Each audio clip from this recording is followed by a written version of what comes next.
Stepford County Railway is by far the most popular train simulator on Roblox, with almost 100 million total visits and a daily average of over 1,000 players. For many years, its success has been unrivaled, with no other game being able to come even remotely close to matching its massive following. But in recent times, we've seen the first SCR alternative appear that is starting to become a genuine threat to Stepford County Railway's #1 spot, British Railway.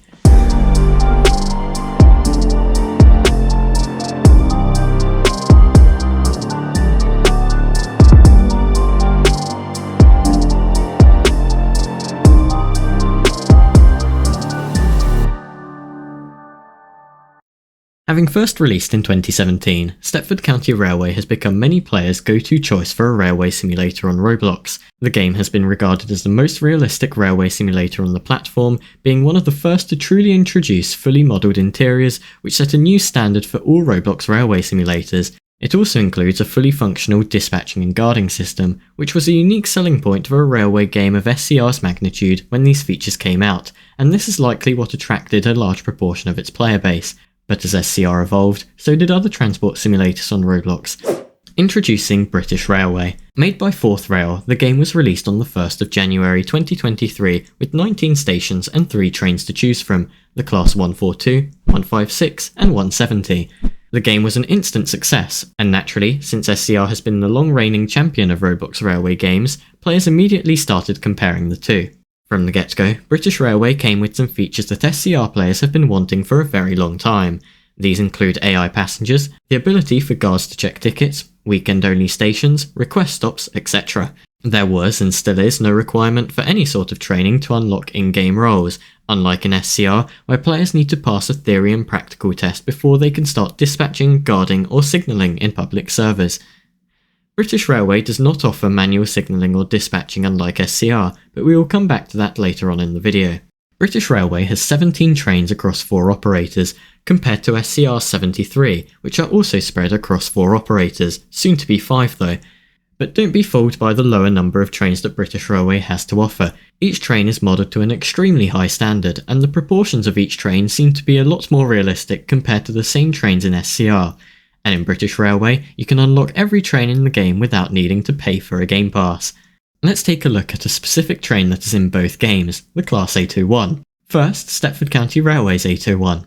Many of you are likely familiar with this train if you've played SCR before. It's definitely not a bad model. The interior looks very neat with the colour scheme, and generally the quality of how the seats have been modelled is great. The same can be said about the outside and the cab. But obviously, as with all trains in SCR, the pantograph doesn't move, the wheels don't turn, nothing in the cab is interactive, and the coupler hatch doesn't open. But you can't expect that from a Roblox train game. Or can you? This is the same train in British Railway. Straight away, just from the outside, you can already tell that this model is far better than its counterpart in SCR. The attention to detail is quite remarkable when you consider that this is a Roblox game, especially when you look at areas such as the headlights, the coupler hatch, and various other small details like this little hatch on the side of the train. I also feel that there's a bit more attention to detail generally with how the interior looks in British Railway. The only downside that I have spotted is that the interior displays don't appear to work in some trains. But the bit that you're probably most excited about is what I mentioned earlier, features like the pantograph and coupler hatch moving, and being able to interact with things in the cab. Believe it or not, these are all things that have been implemented. You're even able to switch between powering the train from the overhead lines and the diesel engine. This bi-mode feature is not possible in SCR. Well, technically it is, but it's separated into 2 different trains, so you can't really switch between the 2 mid-journey as you can in British Railway. We're not done yet though, let's take a look, well, have a listen, to the sounds of both trains.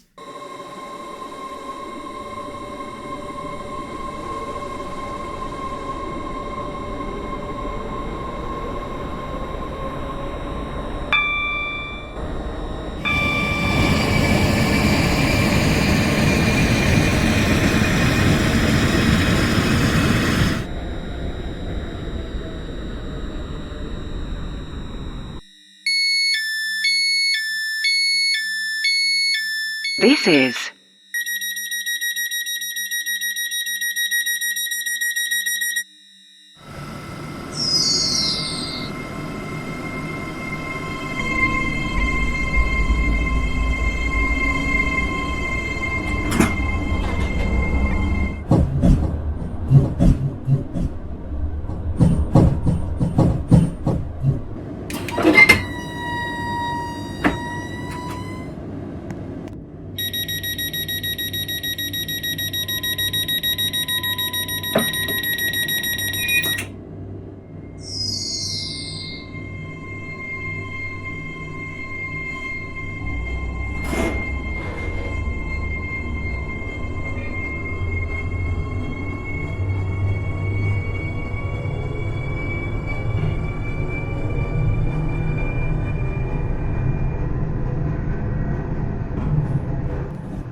I'll let you decide who does it better yourselves. The attention to detail is just immense. Even tiny details like the door locking sound at 15 miles an hour are there. And just a fun fact, I've been told that all of these sounds were recorded by the same person, but in the case of British Railway, they were edited by the same person who recorded them. Make of that what you will. I also thought I'd mention that I'm by no means saying that SCR trains are bad. Take a look at the 755 for example. I really love this train. It's very well made both inside and outside, and even the sliding level boarding ramps work, just like in real life. The final thing that I want to include about trains is that SCR's recent edition of the Class 390 disappointed quite a few people as it does not tilt like its real life counterpart. As you can probably guess, British Railway has this covered with a tilting Voyager. Next, let's take a look at both games' driving systems. SCR's new driving system added in version 2.0 brought with it quite a bit of controversy, and to be honest, I can see why. I personally don't like the new system as I find it to be quite unpredictable at low speeds. If you just want to creep forward a little to get closer to a buffer or a stop marker, you can suddenly find yourself lurching forward much further than you expected. This is because the train can still be under power when you try to stop, so not only do you need to wait for the power bar to go down before the brakes apply, the train is actually still accelerating until that power bar reaches the bottom. There is also no way to switch to having separate keys for the throttle and brake control, which some trains in real life do have. You are also not actually controlling the throttle in SCR, you are only able to select a target speed and the train will accelerate or decelerate to it and maintain it for you. All in all, it's not awful, but I would argue that the old system was far better, even if it was slightly less realistic. The driving system in British Railway has two options, simplified and realistic. The simplified throttle gives you one notch control which handles braking and acceleration in all trains. Unlike in SCR, this does not let you set a speed for the train to maintain. Instead, you have various throttle and brake settings and it is down to the player to control the train's speed. Although, as someone coming from SCR, this took a bit of time to get used to, it is more realistic and it's actually easier to control the train at lower speeds. The realistic throttle is for players who want an experience that is closest to real life. In trains that have separate throttle and brake controls, you will now have a separate control for the power and a separate control for the brake. Overall, I would personally say that, after a bit of getting used to it, British Railway's throttle control system is far better than SCR's speed control system. Now let's talk about the differences in scenery and stations between the two games. Recently, a lot of SCR stations have been upgraded, and I must say that these do look very good.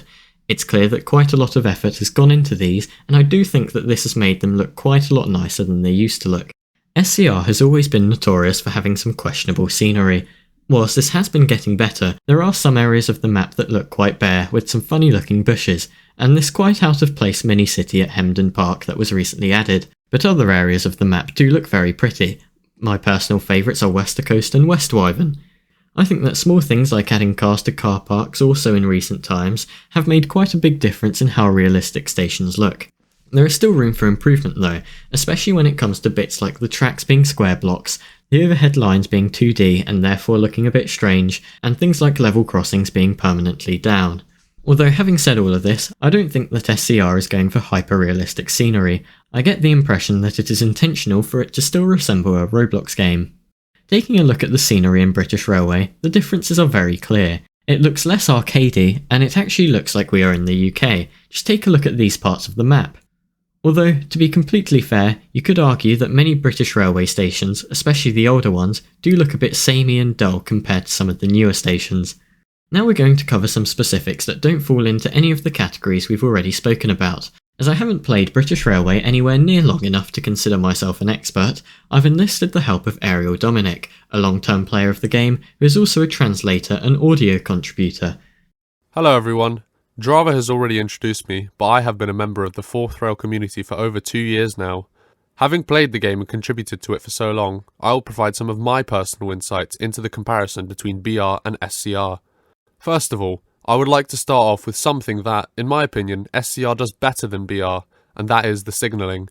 In SCR's early days, signalling was more of a decoration rather than a functional system, but after version 1.0 released, it all started to change. Ever since then, the network has grown massively, and so a very complicated signalling system would result as a consequence of this. Fortunately, the SCR scripters have done a brilliant job at ensuring the signalling in SCR is near perfect. I have not seen a single signal failure in SCR for a good while now, and I think it's quite impressive just how well it works, considering the size of SCR's map. and the complicated track work at some stations that has to somehow be navigated by the trains. Also, manual signalling is an option in SCR, which does add to the immersion of a true railway network simulator. On the other hand, BR's signalling system is a little buggy. Developers are constantly flooded with bug reports stating that their train collided with another, or that the signal was red when there was no one in front of them, or that they passed a red signal but were allowed to go straight through it because it should have been green.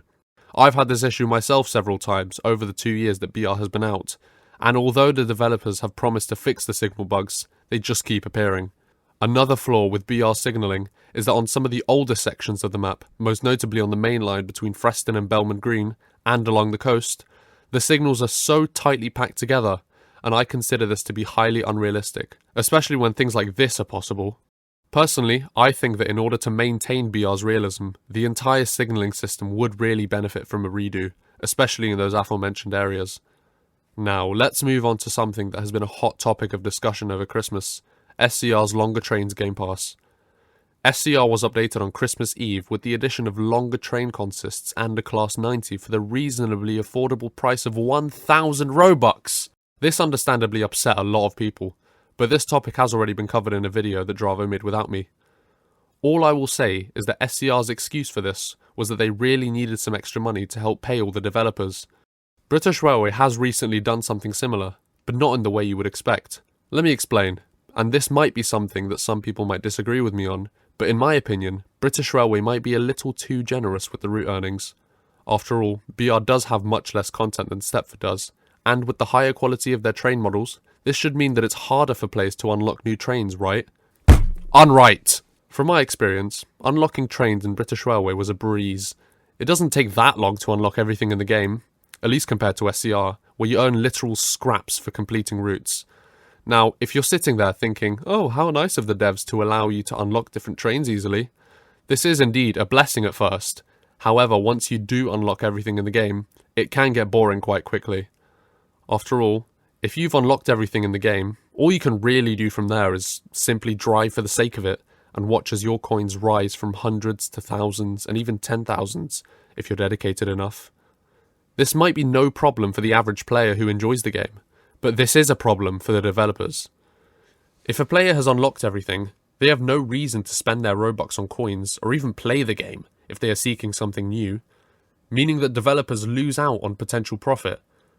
The Fourth Rail developers, as great as they are, simply don't have the manpower to be pumping out updates every few weeks, so players are simply left waiting for months until a new update comes out. But wait, as recently as the 21st of December, the developers came up with a new idea to boost player interest and their profits: the weekly item shop. This small section on the left side of the coin shop contains a brand new, unique item every week. Whether it's a rare livery, or a nameplate, or a special consist, this item is only available for 1 week, then it goes off sale forever. Well, for long enough so that people forget about it. But if you bought it, you get to keep it forever. Not only does this add a factor of excitement to the game, it also encourages players to gather up coins so that they are ready to buy this special mystery item, whatever it may be. I think this is a much better and much more creative idea than SCR's approach of making a dull game pass that gives you longer trains, something British Railway already provides for free. Speaking of the SCR Game Pass, with the release of the Class 390, many people were hoping that it would tilt, seeing as the tilting is essentially the main feature of the 390s, and also why people love it so much.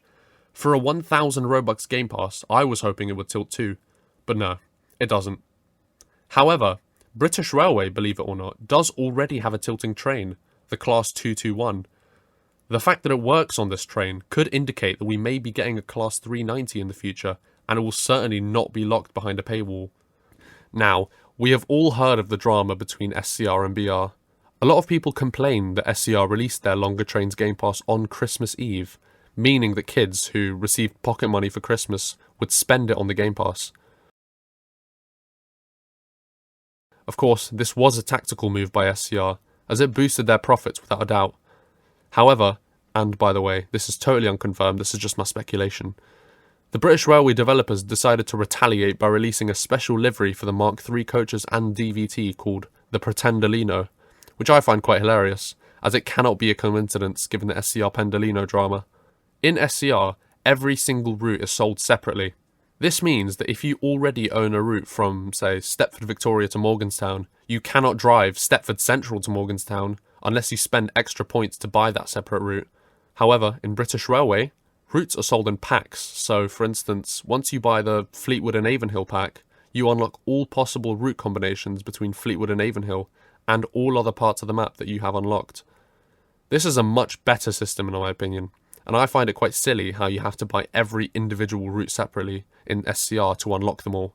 There are many other small details in British Railway that an ordinary player might miss that make the game just that little bit more realistic, such as wheel slip on rainy days, animated raindrops, stop marker assistance, the pantograph adjusting to the height of the overhead wires, different headlight settings, Maxwell the cat, etc.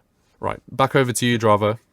And that's it for this video. Thanks a lot for watching, and please do let me know your thoughts in the comment section down below about which game is your personal favourite. Aside from that, thanks for watching, please do make sure to leave a like and subscribe if you enjoyed the video and you'd like to see more, and aside from that, I'll see you in the next video. Bye for now.